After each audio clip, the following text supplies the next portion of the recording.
salvo que tú me digas, tengo una prueba de que eso ha pasado, que alguien ha intentado, que se ha quedado en la tentativa, que se ha comprobado. Si tú me muestras las pruebas, podemos conversar sobre eso. Doctor, estamos en vivo para RPP. Doctor, ¿Y no estaría entonces de más? Bueno, hemos escuchado al abogado del presidente Pedro Castillo, que no es el señor Pacha, sino el señor Benji Espinosa para esta circunstancia específica. Pacha siguen ejerciendo en otros dominios.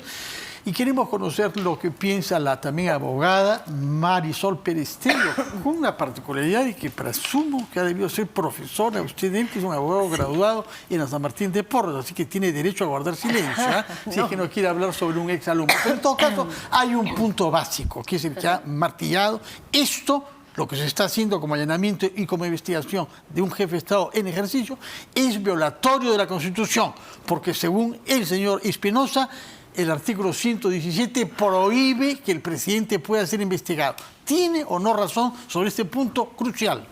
No, yo creo que no. Yo creo que hay acá un error conceptual, ¿no? No se puede respetar la Constitución para lo que me conviene y no respetarla para lo que no me conviene. La Constitución establece que está prohibido acusar al presidente, no investigarlo. La decisión de la Fiscalía inteligente, adecuada, no sé si oportuna, yo creo que debió ser antes, es investigar, porque si no se pierden las pruebas, Fernando. Y si se pierden las pruebas, además en un espacio de poder... No se pierden, desaparecen. Bueno, las pierden. Son ocultadas, son quemadas, las etcétera, pierden. como hemos visto en otras oportunidades. Exactamente, pero además con manejo y control de poder. En el derecho internacional hay una figura que es muy interesante, que es el traslado de la carga de la prueba. Cuando tú tienes una posición que te puede permitir decidir las pruebas, se presume que todo lo que dicen contra ti es verdad, porque tú tienes el control de las pruebas. Obviamente esa figura no existe en este caso aplicable directamente, pero sí existe en el sentido de que para un fiscal y para cualquiera que se aproxime a una investigación es evidente que si tú tienes las pruebas puedes desaparecerlas, y desaparecerlas dándole visos de legalidad, que es lo más complicado, es decir, darle visos de legalidad a un proceso que fue regular, como fueron todas estas contrataciones a donde participaron los miembros o los presuntos miembros de este crimen o de esta criminalidad organizada. ¿Y dónde es que el presidente no puede dejar de eludir responsabilidad? En hechos políticos, Fernando, porque aquí el abogado está haciendo una defensa de un tipo penal y eso se respeta, se entiende, estás defendiendo a un presunto delincuente. Pero también ese presunto delincuente es el presidente de la República. Y lo que nosotros estamos tratando de defender ahora y lo que ha privilegiado el fiscal de la Nación al formular o al continuar con la investigación es eso, es el Estado de Derecho, es la estabilidad jurídica, es el derecho a conocer la verdad, es la obligación de investigar y de perseguir el delito. Eso lo ha preferido con relación al derecho del presidente de no ser acusado, cosa que finalmente no hará si no pasan por por el Congreso de la República tal y como establece la Constitución. O sea, yo creo que se equivoca y siempre se ha equivocado el presidente al tratar de defender el aspecto penal y perder de vista que es el presidente de la República y que por lo tanto es el funcionario público o es el representante del Estado con mayor responsabilidad y por lo tanto que tiene que rendir cuentas. Entonces él no puede contestar desconozco mayormente, no recuerdo. Oye, es el presidente. Está tratando de eludir responsabilidad en un conjunto de temas y no de dar toda la información necesaria para que, si fuera cierto lo que dice, que yo no lo creo, es decir, que han tomado su nombre, debería ser el más interesado en dar toda la información para que se sepa la verdad. Porque el derecho a guardar silencio, que existe, y que es una protección al debido proceso, es que nadie está obligado a declarar en su contra. Pero si tú estás diciendo la verdad y no tienes nada que temer, ¿no deberías declarar? Porque esa verdad es claro, en la que vas a encontrar tu libertad. Ahora, nos está hablando como abogada, está muy bien, y le agradezco. Quiero que me hable como política ahora. Como política quiero que se vaya. ¿Cuál es el siguiente paso a esto? Porque es difícil de sostener a un presidente que está sometido a una investigación de este tipo, con testigos que vienen de su entorno, con parientes prófugos de la justicia, con secretario general prófugo de la justicia, etc. Entonces, ¿qué salida le parece? Hemos conversado ya sobre esto hace unas semanas. ¿Qué piensa ahora? Que hay la salida digna, que no la va a tomar, pero es la digna, que es la renuncia. ¿Por qué? Porque él ha perdido su base social más importante y no hemos soslayado. El que mucha gente haga plagios en este país, que sea casi una práctica ahora y que se haya descubierto una maquinaria para sacar maestrías y poder acceder a ascensos no merecidos, cosa que tendría que revisarse globalmente. Claro, ascensos con el consiguiente de remuneración aumentada. Ascensos de remuneración, ascensos de espacio, le quita legitimidad en su base social, que eran los profesores. Maestros, sí, en el maestro rural famoso. El maestro rural y además el maestro, ¿no? Que lo único que tiene es su prestigio. El maestro es el peor pagado en este país. El maestro siempre está reclamando derechos, no solamente para él, sino para cumplir mejor su misión, que es enseñar. Si tú a un maestro le quitas esa autoritas, esa posibilidad que le dice tú has copiado, tú le quitas todo.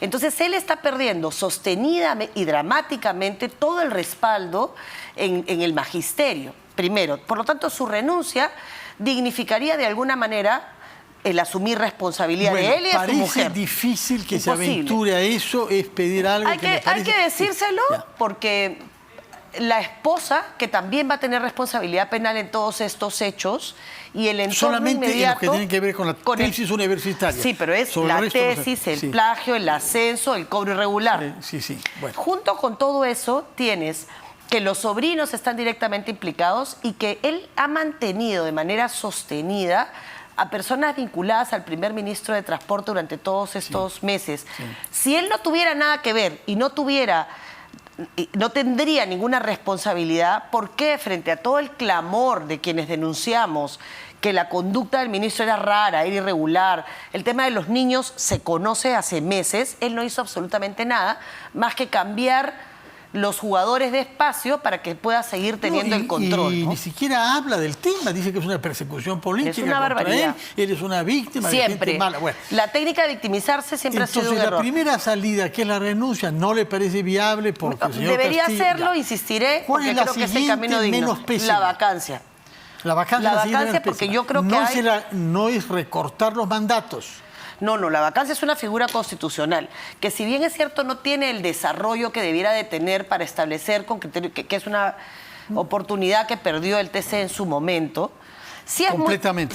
Prefirieron quedarse callados. Prefirieron quedarse callados. Es una figura que ya se ha aplicado, con consecuencias jurídicas y que adicionalmente tiene, en este caso, varias características, ¿no? El plagio, solo el plagio, y el haber utilizado eso con los fines que lo utilizó, para mí es más que inmoral y eso nada. Más allá de todos los temas de corrupción que están en proceso de investigación, que por supuesto deslegitiman el ejercicio de su gobierno. Esto es verdaderamente grave, porque si es verdad, es nombrar a una persona en el presupuesto de inversión más importante del Estado con una voluntad deliberada desde antes de su nombramiento de enriquecerse personalmente. Exactamente. Es decir, lo peor de la política tradicional peruana. Exactamente lo contrario de que él prometió y en función de lo cual obtuvo cierto respaldo en un sector del electorado. Exactamente, porque además es un acto, primero, previo, segundo, en una declaración jurada que obviamente tiene consecuencias jurídicas porque es falsedad ideológica, está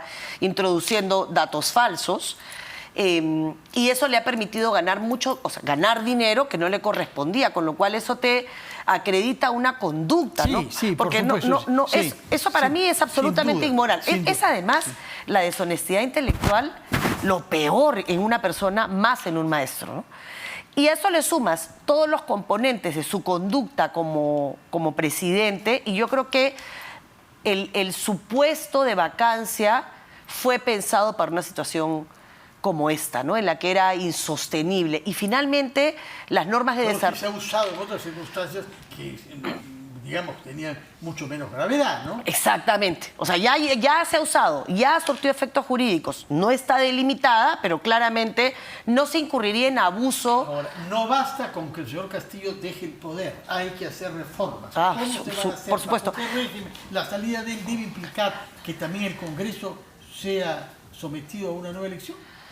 Tú me hablaste de vacancia, y yo creo que ese es el segundo momento que planteo directamente. Ahí faltan votos, y esos votos yo creo que en esta ventana de oportunidad que se abre en el proceso electoral se podrían conseguir. O sea, yo creo que este es un tiempo en el que lo que no hagamos entre junio y octubre en el Perú no lo vamos a hacer después. A mí me parece que eso es fundamental, que se sepa, que quede claro que la dinámica de poder va a cambiar, empieza campaña, van a ir a la búsqueda de votos, Acuña va a postular a La Libertad, tiene que ganar en La Libertad, quiere ganar en primera vuelta. Si La Libertad le empieza a exigir firmeza y una posición clara en el tema de la vacancia, creo que se pueden alinear los astros. Que PP vote a favor de la vacancia. Y consigamos los votos para la vacancia. El tercer momento, la tercera posibilidad es el adelanto de elecciones, que tendría que ser una decisión del Congreso y que necesita un número menor de votos para poder Pero toma más tiempo, un poquito más de tiempo. Hay que hacer una nueva legislatura. Si ellos tuvieran la valentía de aprobar hasta junio, que termine esta legislatura, los proyectos de ley que ya existen, mejorándolos, fusionándolos, uniéndolos, podrían aprobar en esta legislatura y aprobar en la próxima, en agosto. De acuerdo. Como el tiempo corre, quiero saltar varios temas para una próxima vez y preguntarle de frente por diálogos por el Perú, en el que usted está comprometida. Sí. Cuéntenos con quién está en eso y de qué se trata, porque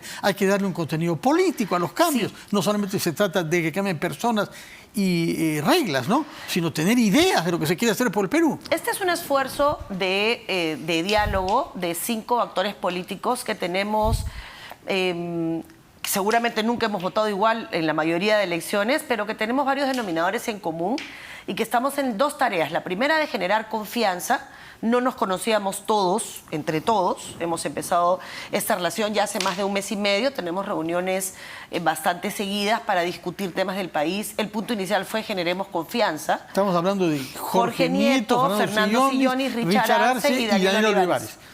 Gente con una vocación al centro, digamos. Creo que sí. ¿Usted se reconoce en el centro? Sí, yo me defino siempre de centro, obviamente con una mirada económica más de derecha en términos de participación del mercado, pero también creo que el Estado tiene que estar presente, tanto Estado como sea necesario. Y va a prosperar eso.